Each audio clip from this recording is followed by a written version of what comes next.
تولیے سے چہرہ صاف کرتے سمیان احمد نے کمرے میں قدم رکھا تھا۔ تم بھی بے وقت آ ٹپکے ہو۔ اب بھلا یہ تک ہے کہ تمہارے ساتھ میں بھی اس حالت میں ہوار ہوں۔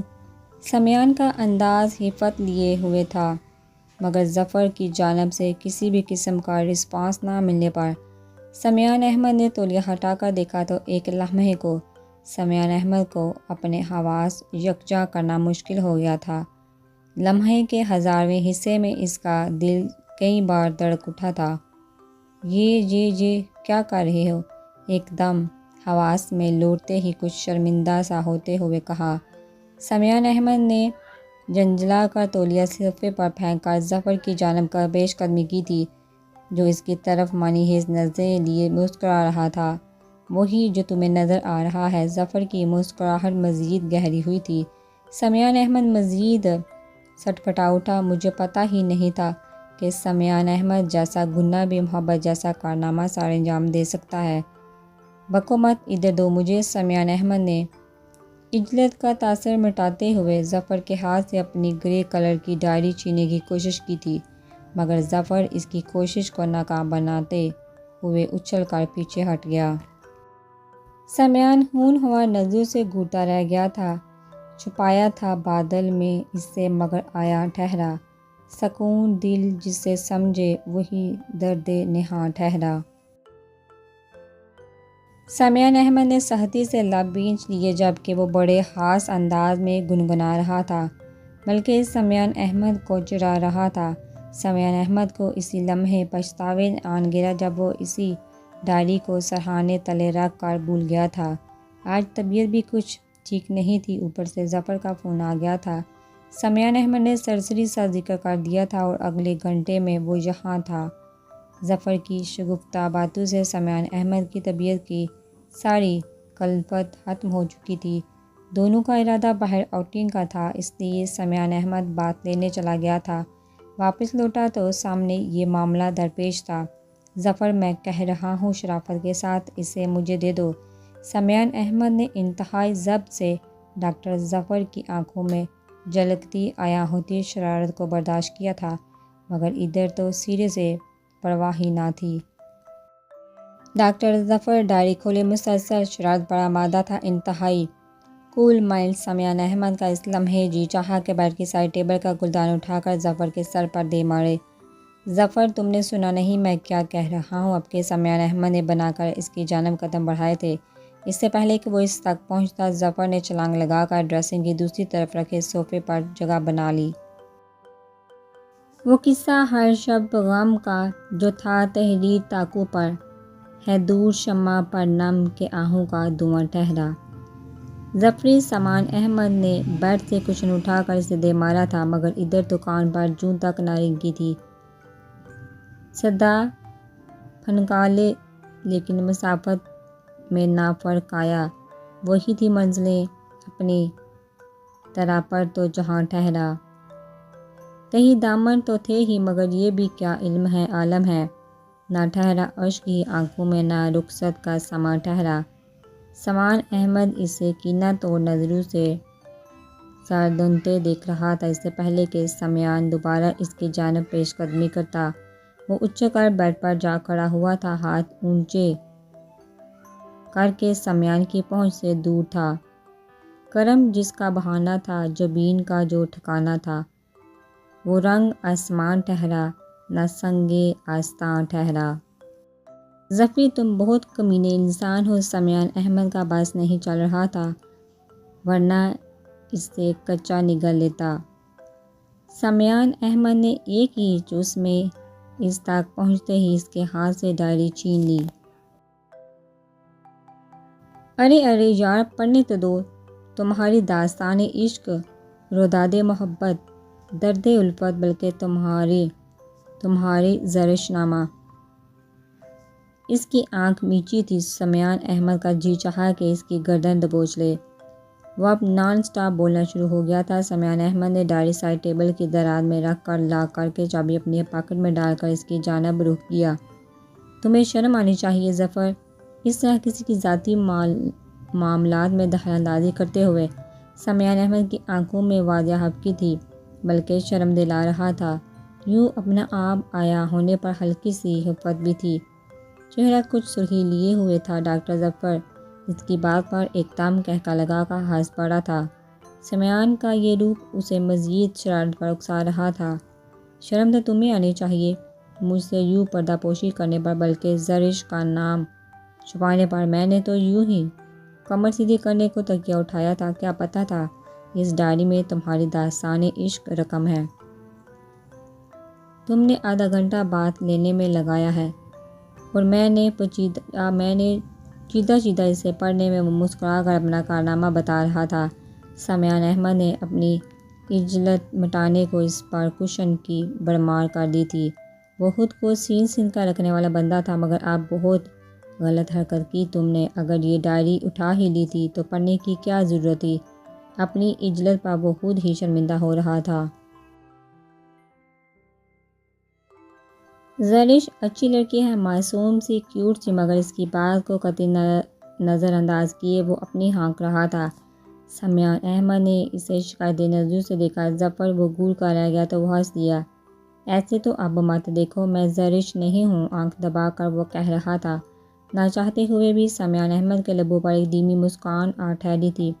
پھر وہ خود ہی کہنے لگا، میں خود بہت الجھا ہوا تھا، بلکہ میں خود تم سے یہ سب ڈسکس کرنا چاہتا تھا، لیکن اس سے پہلے ہی یہ سب ہو گیا۔ اپنی حفت کو ایک طرف ڈال کر سمیان احمد نے خود کو نارمل کیا۔ ظفر بھی ہنس دیا، پھر ایک دم وہ سنجیدہ ہو گیا تھا۔ ایک بات کہوں، سمیان احمد نے جو آئینے کے سامنے کھڑے ہو کر اپنے بال سنوارنے لگا تھا، اس کی بات پر پلٹ کر اسے سوالیہ نظروں سے دیکھا۔ زرش بہت کم عمر ہے، تم دونوں میں عمر کا فرق زیادہ ہے۔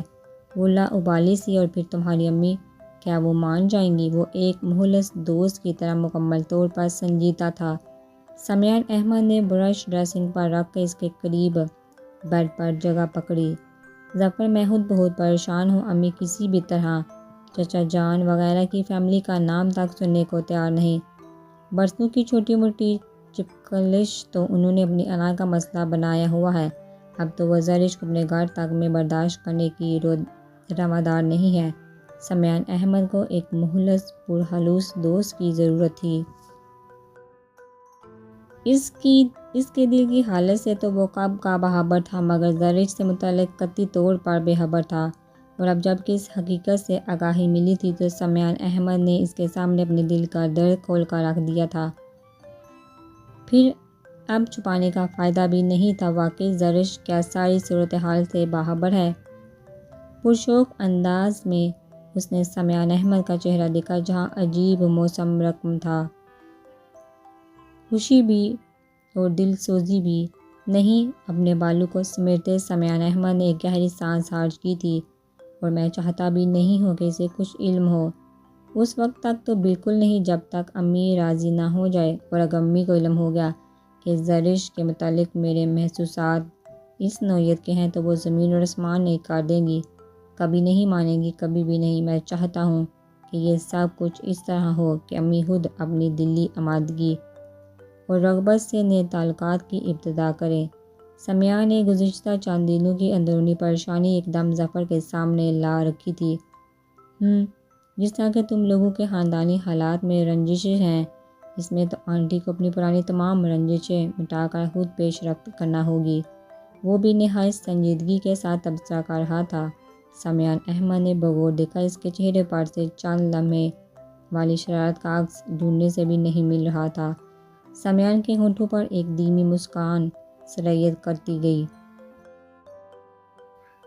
چھوڑ یار اس ٹاپک کو، جتنا بھی اسے سوچو گے ذہنی انتشار کے سوا کچھ بھی حاصل نہیں ہوگا۔ فی الحال تو تم مجھے آؤٹنگ کے لیے لے کر جانے والے تھے۔ سمیان احمد نے فوراً موضوع بدلا تھا، وہ خود بھی اس ٹاپک پر مزید گفتگو کرنے کے موڈ میں نہیں تھا۔ ظفر نے اسے دیکھا، اس کے چہرے پر ایک دم شرارت کا عکس لہرایا تھا۔ عشق نے نکما کر دیا ظفر، ورنہ سمیان احمد بھی آدمی تھا بڑے کام کا۔ سمیان احمد نے ایک دم قہقہ لگایا۔ ظفر نے اچھا خاصا شعر برباد کر دیا تھا۔ ویسے یار، تمہیں زرش کا نام چھپانے پر میں قطعی معاف نہیں کروں گا۔ سمیان احمد نے بمشکل اپنی مسکراہٹ کو روکا۔ مثلاً کیا کرو گے؟ سمیان احمد مکمل طور پر تھوڑی دیر والی کیفیت سے باہر آنا چاہتا تھا۔ مثلاً یہ کروں گا کہ یہ سارے کوشچن تمہیں دے ماروں گا، اس کے بعد اچھی سی چائے پیوں گا اور بعد میں تمہیں لے کر آؤٹنگ پر جاؤں گا اور تم سے چائے کا جو آرڈر دیا تھا وہ کہاں ہے؟ ڈاکٹر ظفر نے واقعی بیڈ پر بکھرے سارے کشن ایک ایک کر کے سمیان احمد پر اچھالنے شروع کر دیے تھے۔ ارے ارے یہ کیا کر رہی ہو تم؟ انسان بنو، ڈاکٹر ہو مگر حرکتیں دیکھو اپنی۔ سمیان احمد ادھر ادھر ہو کر اپنا بچاؤ کر رہا تھا مگر ظفر باز نہ آیا تو اس نے بجائے ادھر ادھر بھاگنے کے زمین پر بکھرے کشن اٹھا کے اسے مارنے شروع کر دیے تھے۔ ایک دم ہی کمرے میں کشن بکھر گئے تھے۔ چائے کا میں نے سغرا کو پیغام دے دیا تھا، فرح نے تیار کروا لی ہوگی، تم بیٹھو میں دیکھتا ہوں۔ سارے کشن ظفر پر اچھال کر سمیان احمد دروازے کی طرف بڑھا۔ اس سے پہلے کہ وہ دروازہ کھولتا آنے والا چائے کی ٹرالی لوازمات سے سجائے دروازہ دھکیل کر کمرے میں داخل ہو گیا تھا۔ سمیان احمد جہاں تھا وہیں کھڑا رہ گیا۔ سمیان احمد اسے آج پورے 4 دن بعد دیکھ رہا تھا۔ 4 دن پہلے جب وہ اس کے ہاتھ سے گئی تھی تو کس قدر اداس اور دل گرفتہ تھی، اور اب چہرہ بالکل بے ریا تھا۔ 4 دن پہلے امی اور زرش کے درمیان ہونے والی طرح کلامی کا شبہ تک نہ تھا۔ شگفتہ تر و تازہ چاندنی کی طرح روشن چہرہ لیے، اپنی شہد رنگ آنکھوں کے دمکتے ہیرے لیے اس کے سامنے تھی۔ 4 دن سے دوری اور اس کے درمیان ہونے والی طرح کلامی کو سوچ سوچ کر سخت پشیمان ہو رہا تھا، اور وہ تھی کہ السلام علیکم زرش۔ سعود احمد نے اسے ایک دم تصورات کی دنیا سے باہر لاپٹا تھا۔ سمیان احمد ایک دم چمک کر سیدھا ہوا، سر کے اشارے سے اس کے سلام کا جواب دے کر رخ موڑا تو ظفر کو شریر نظروں سے اپنی جانب دیکھتا پا کر خجل سا ہو گیا۔ ارے زرش آئی ہیں، کیسی ہے زرش آپ؟ سمیان احمد کو شرارتی نظروں سے تارتے وہ زرش کی طرف مکمل طور پر متوجہ ہو گیا تھا۔ میں بالکل ٹھیک ہوں، آپ کیسے ہیں؟ وہ چائے کے لوازمات سے سجی ٹرالی اندر لا چکی تھی۔ آرام سے ٹرالی سیٹ کر کے وہ چائے کے لوازمات ٹیبل پر سجانے لگی۔ میں تو بالکل ٹھیک ہوں، البتہ ظفر نے کن آنکھوں سے سمیان احمد کو دیکھا۔ سمیان احمد اس کے البتہ پر سٹپٹا اٹھا، نہ جانے اب کیا کہہ دے۔ ظفر اس نے تنبیہی پکارا تھا، وہ کھل کر ہنس دیا۔ زرش نے ناسمجھی میں دونوں کو دیکھا اور پھر کمرے کی حالت کو، جہاں بجہاں کشن بکھرے ہوئے تھے، بستر پر، قالین پر، صوفوں پر۔ ورنہ سمیان احمد کا کمرہ تو بہت نفاست سے ٹپ ٹاپ ہوتا تھا، مگر ارد گرد دیکھتے ہوئے اس کی نظر سمیان احمد پر اٹکی تو اس سے یاد آیا کہ وہ آج یہاں کیوں آئی ہے۔ سمیان احمد آپ کی طبیعت کیسی ہے؟ اب انتہائی سادہ انداز میں وہ پوچھ رہی تھی۔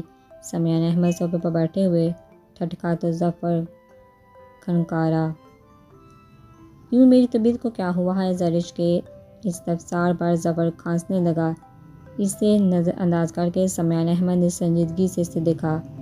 میں صبح کالج میں فرح ذکر کر رہی تھی کہ رات آپ کی طبیعت کچھ ٹھیک نہیں تھی۔ میں نے گھر جا کر ماما کو بتایا تو انہوں نے سختی سے تاکید کی کہ میں پوچھ آؤں۔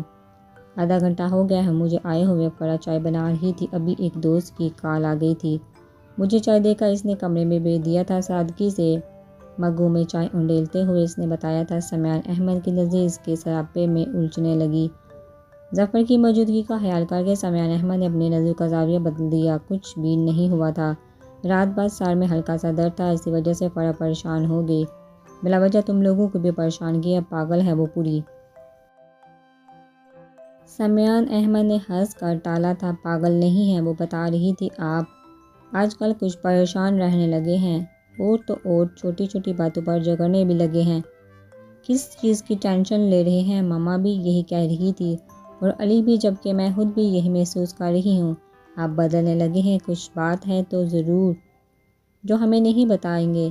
چائے کا مگ ظفر کو دے کر اس کی جانب بھی مگ بڑھائے، بہت اپنائیت اور محبت اور پرخلوص وہ پوچھ رہی تھی۔ سمیان احمد نے حیرت سے اسے دیکھا۔ وہ اپنے اندر کی جنگ تو خود لڑ رہا تھا، اور پھر ان لوگوں کو کیسے خبر ہو گئی کہ دھوکہ ہے تم لوگوں کا؟ مجھے کوئی ٹینشن نہیں، شہد جیسی ہیرو کی طرح دمکتی صاف شفاف آنکھوں سے خلوص اپنائیت سے نظر چرا کر اس نے کہا تھا۔ ایسے کیسے ہو سکتا ہے؟ ہمیں کوئی وہم نہیں ہوا، اتنے سارے لوگوں کا مشاہدہ غلط نہیں ہو سکتا؟ اب آپ پہلے والے سمیان بھائی نہیں رہے، بہت تبدیل ہو گئے ہیں آپ۔ وہ سمیان احمد کے چہرے پر اپنی آنکھیں گاڑے بالکل سنجیدہ تھا۔ سمیان ہنس دیا، پھر ظفر کا خیال کر کے لب پینچ لیے۔ ظفر بھائی آپ ہی ان سے پوچھیں ایسی کیا بات ہے جو یہ ہمیں نہیں بتا سکتے، کم از کم علی اور فرح کی پریشانی کا ہی خیال کر لیں۔ آپ کے اس نے بالکل خاموش مگر زیر لب مسکراتے ظفر کو بھی گھسیٹا تھا۔ ظفر ایک دم سٹپٹایا تھا، پھر سمیان کو معنی خیز نظروں سے تارتے ہوئے ہنس دیا۔ بے فکر ہو جائیں زرش سعود احمد، سمیان احمد کو جو مرض لاحق ہے وہ لا علاج ہے۔ ہاں اگر آپ تعاون کریں تو یہ مسئلہ حل ہو سکتا ہے۔ وہ آخر میں شرارت سے ہنس دیا تھا۔ زرش کے ہاتھ پلے نہ پڑا، کیا مطلب وہ الجھی تھی۔ مذاق کر رہا ہے یہ تم؟ جاؤ۔ اس سے پہلے کہ ظفر مزید گل افشانی کرتا، سمیان نے فوراً زرش کا دھیان بٹایا تھا۔ وہ یہی سمجھی کہ سمیان احمد اسے ٹال رہا ہے۔ چلی تو میں جاؤں گی، مگر ایک بات میری سن لیں، آپ کی اس تبدیلی سے متعلق میں مزید جانکار رہوں گی۔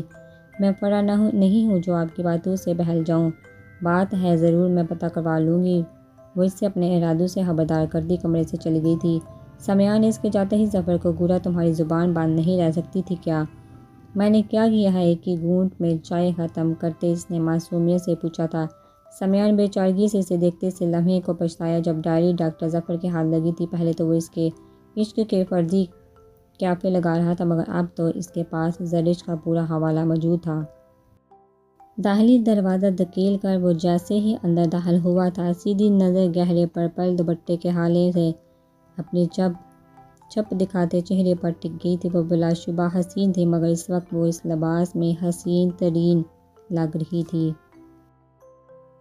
وہ یہاں تقریب شروع ہو چکی ہے۔ اس نے کلائی پر بندھی گھڑی دیکھی تھی۔ ایئرپورٹ سے یہاں تک پہنچنے میں اسے پورا 1 گھنٹہ صرف ہوا تھا۔ یقیناً اب تک نواز اس کی آمد سے مایوس ہو کر اسے لعنت ملامت کا فریضہ انجام دے رہا ہوگا۔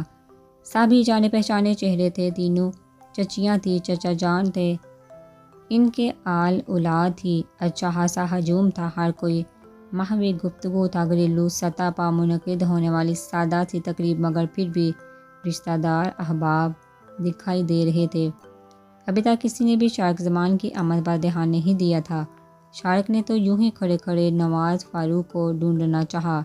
ارد گرد کا جائزہ لیتے، تلاش کرتے اس کی نظر بائیں جانب رکے صوفے پر ٹک گئی تھی۔ اس سے پہلے کہ وہ پیش قدم کرتا، پیچھے سے کسی نے اس کے کندھے پر ہاتھ رکھا تھا۔ شارق زمان نے فوراً رخ بدلا۔ شکر ہے تم بھی پہنچے ہو۔ 2 دفعہ تائی جان کا فون آ چکا ہے، ہر دفعہ تمہارے پہنچنے سے متعلق پوچھ رہی تھی۔ نواز بھی انتظار کر کر کے ابھی 5 منٹ پہلے ہی یہاں پہنچا ہے۔ کم از کم کسی تقریب پر ہی دستیاب ہو جایا کرو۔ نبیل اسے دیکھتے ہی نان سٹاپ بولنا شروع ہو گیا تھا۔ شارق دھیمے سے مسکرا دیا۔ آئی ایم سوری، سیدھا ایئرپورٹ سے یہاں پہنچا ہوں، کیا کروں، کام ہی ایسا تھا، ورنہ میں کبھی نہ جاتا۔ نبیل کے اس محبت بھرے شکوہ پر وہ فوراً شرمندہ ہو گیا تھا۔ نبیل مسکرا دیا، چلیے آئیے اندر چلتے ہیں۔ وہ ابھی تک دروازے کی دہلیز پر ہی کھڑا تھا۔ نبیل کے کہنے پر اس نے فوراً دہلیز چھوڑ دی اور قدم اندر کی جانب بڑھا دیے تھے۔ سب سے سلام دعا کر کے وہ نواز کی طرف بڑا، ہاتھ ملانا چاہا تو اس نے دوسری طرف منہ پھیر لیا۔ چہرے پر خفگی اور ناراضگی کا تاثر بھرپور تھا۔ مجھ سے ملنے یا بات کرنے کی ضرورت نہیں، کل سے میں تمہارے نمبر پر ٹرائی کر رہا ہوں اور تم ہو کہ اس وقت جب سب کچھ ہو چکا ہے اپنا چہرہ دکھا رہے ہو۔ نواز کے لہجے میں بے پناہ خفگی تھی۔ اس نے شارق کا مسافے کے لیے بڑھایا ہوا ہاتھ بھی جھٹک دیا۔ آئی ایم سوری یار، ریئلی سوری، میرے اتنے اچھے دوست کی منگنی ہو اور میں نہ آؤں، یہ ہو ہی نہیں سکتا۔ ایئرپورٹ پر دیر ہو گئی تھی اور پھر جہاں تک آتے آتے ٹریفک نے بھی تمہیں شکوہ کرنے کا حق دے دیا۔ آئی پرامس تمہاری شادی پر جلدی آؤں گا۔ معذرت کرتے کرتے وہ غیر سنجیدہ ہو گیا تھا۔ نواز نے اسے گھورنا چاہا مگر اس کو مسکراتے دیکھ کر وہ بھی ہنس دیا۔ شارق نے شکریہ ادا کرتے ہوئے اس کو گلے سے لگایا تھا۔ تم بیٹھو، میں ذرا تمہاری منگیتر صاحبہ کا بھی قرض اتار دوں کہ تمہارے پاس بیٹھتا ہوں۔ شارق زمان نواز سے علیحدہ ہوتے ہوئے اس جانب بڑھ گیا جدھر صوفے پر نویرہ سجی سمڑی بیٹھی تھی۔ چھوٹی چچی جان اس کے بائیں جانب تھی جبکہ خالہ چچی دائیں طرف۔ السلام علیکم۔ دونوں خواتین نے اس کی جانب نگاہ اٹھائی۔ وعلیکم السلام، بڑی دیر کر دی آنے میں۔ بڑی آپا کہ کئی فون آ چکے ہیں، بار بار تمہارا پوچھ رہی تھی۔ چھوٹی چچی نے اشارہ کے سر پر پیار کرتے کہا تو وہ خفیف سا ہنس دیا۔ میں نے راستے میں امی جان کو فون کر دیا تھا، حالدہ چچی سے بھی پیار لیتے، اس نے کہا تو نویرہ نے ہلکا سا سر اٹھا کر شارق زمان کو دیکھا تھا۔ کوٹ سوٹ میں ملبوس، اپنے دراز کاج سمیت انتہائی وجیحہ لگ رہا تھا۔ نویرہ کو اپنے اس کزن میں ایک عجیب سی خلش چھپی محسوس ہوتی تھی۔ اس وقت بھی وہ بظاہر مسکرا رہا تھا، مگر اس کی مسکراہٹ بھی عجب بناوٹی سی تھی، یا شاید کچھ کمی تھی۔ کیسی ہو نویرہ تم؟ اس سے اپنی جانب متوجہ دیکھ کر شارق نے پوچھا تو نویرہ نے ایک دم سٹپٹا کر چہرہ جھکا لیا۔ بہت کم شارق زمان اسے براہ راست مخاطب کرتا تھا۔ عجب سی جھجک تھی، نہ صرف ان کے درمیان تھی بلکہ خاندان کا ہر فرد شارق زمان کے معاملے میں بہت حساس ہو جاتا تھا۔ اسے مخاطب کرتے ہوئے 100 بار سوچتا تھا، بے تکلفی میں بھی تکلف رہتا۔ جی ٹھیک ہوں، نویرہ نے جھکے سر سے ہی جواب دیا تھا۔ شارق زمان نے بغور دیکھا۔ گہرے پرپل دوپٹے کے حالے میں اس کا خوبصورت چہرہ مزید گل رنگ ہوا جا رہا تھا۔ چند پل کے لیے تو شارق زمان کی نظریں اس چہرے سے ہٹانا بھول ہی گئی تھی، جیسے کہہ رہی ہوں ہمیں یہاں سے ہٹنا گوارا نہیں۔